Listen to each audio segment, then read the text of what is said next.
We're having a conversation with Nicolas Moyer. He is the CEO of CUSO International. Nicolas, just further to this discussion we're having, really important discussion, about measuring success and measuring results in your sector, especially in the face of budget cuts and so on. I mean, do you think that the foreign aid, I don't know what the term is, establishment perhaps, is fit for purpose? Because it sounds like from your comments already that more has to be done to get the successes out there so that people understand what's going on. So maybe talk a little bit about that as well. Yeah, I'm happy to. And there's many facets to this international development sector in Canada. There are homegrown grassroots organizations in Canada that contribute directly to making a difference in the world.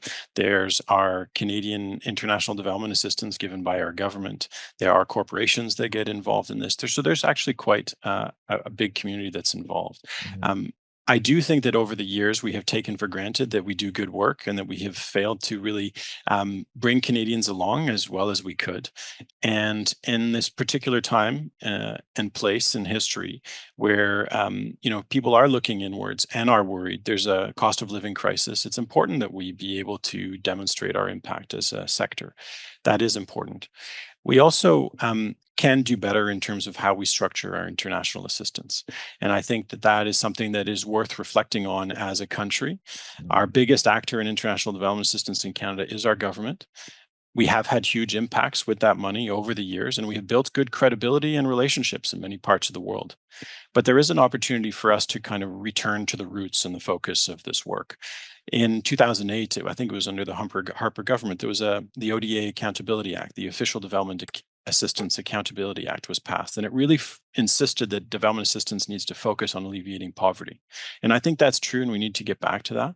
Mm. There's a risk of really talking too much about our values and what we do. I think we fundamentally believe internationally, I think all Canadians would, that we want to support human rights and a better future for people that we support. But we need to do that in ways that are, simpler than we have perhaps. I would say that this would be an interesting conversation for us to open up if you're keen, because I think the Canadian Yes. government could look at shifting things in some important ways. Yeah. And let me just say, parenthetically, perhaps that does the whole international aid kind of industry, if government isn't doing its job well, does that kind of cast a pall on all of you in a sense? Because really, what's in the crosshairs is maybe not what you're doing, but maybe what used to be called CEDA, the Canadian International Development Agency, what they're doing. Is that an accurate depiction?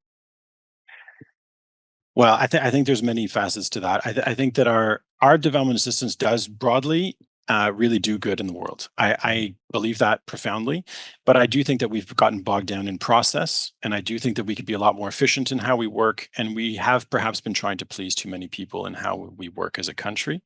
I do think that for organizations like our own at CUSO that have been a partner of Canadian governments of every political stripe, but for the last 60 years, we know the work that we do and we do it well. We're not interested in the political sort of partisanship that may sometimes color into our space, because I think there's a really broad, national understanding of the importance for our development assistance to do good. And I think that in this moment where we've got a new government that's talking about wanting to do big things, we can do big things with limited funds in Mhm. international development. It's a much less expensive place to have a bigger impact around the world than some other big ticket items like defense spending, for example. Yeah, so that's a good point, actually. So we've got a new government. Mark Carney is prime minister. Talking about big things for Canada is part of the conversation, or should part of the conversation be in your sector then?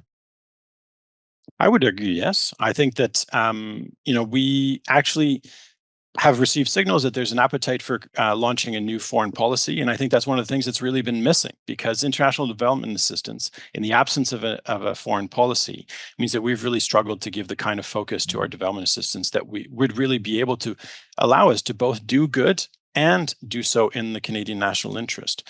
I think that's a really critical piece. I also think that as we look at increasing defense spending, it's really hard to do that without recognizing the soft power that comes from some of the social things that we can fund.